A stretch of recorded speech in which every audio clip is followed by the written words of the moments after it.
In this tutorial, we will go through two easiest methods to whitelist your email address in Office 365. In Method 1, we will learn whitelisting email address in Office 365 with mail flow rules.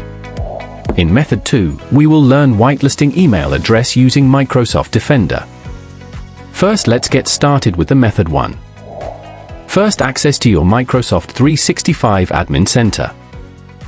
Click on Show All, scroll down and click on Exchange. This opens the Exchange Admin Center dashboard. In the left sidebar, expand the Mail Flow tab and click on Rules. Click on Add a Rule option and select Create a new rule. Enter a name for the rule. Then jump to the Apply this rule if section. Here in the first box, select the sender, and in the second box, select Is this person? Here enter the email address which you want to whitelist. You can also search by the username or select from the below list. Once you select the user or enter the email address, simply click on the Save button.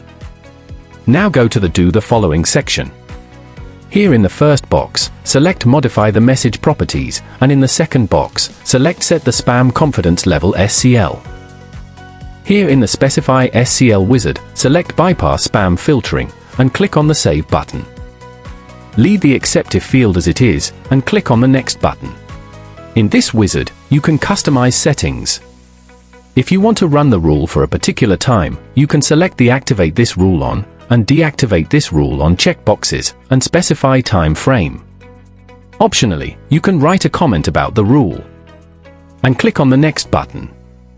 Finally, review all the details, and click on the Finish button.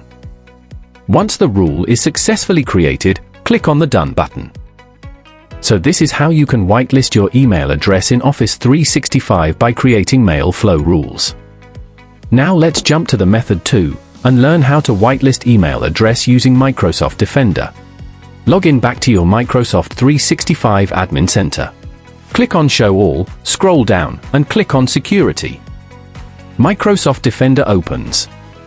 Here at the left sidebar, expand the Email and Collaboration tab, and click on Policies and Rules. Here click on Threat Policies. Under the Policies section, click on Anti-Spam. You can see here exist some default policies. From these, you can edit the anti-spam inbound policy, and allow your email address. But for this tutorial, let's create a new policy, and whitelist an email address. So first click on the Create Policy option. Then select Inbound. Now in this wizard, enter a name for the policy, optionally enter a description, and click on the Next button. Here you need to choose users, groups, or domains this policy applies to. Select the mailboxes that should trust this sender email address which you want to whitelist. And click Next. Here you can tweak settings or leave it as default, and click Next. Now in the Spam field, select Move Message to Junk Email folder. Leave the other settings as default, and click Next. Here in the Allow and Block List section, you need to again add user as sender. So click on the Manage Zero Senders link. Click on Add Senders. Here enter the sender's email address which you want to whitelist, and click on Add Senders button. Then click on Done button. You can see sender added, now click Next. Now review all the details, check if you have added the sender email address correctly, and if everything looks good, click on the Create button. New anti-spam policy created. So this is how you can whitelist email address using Microsoft Defender. That's all for today. Thanks for watching.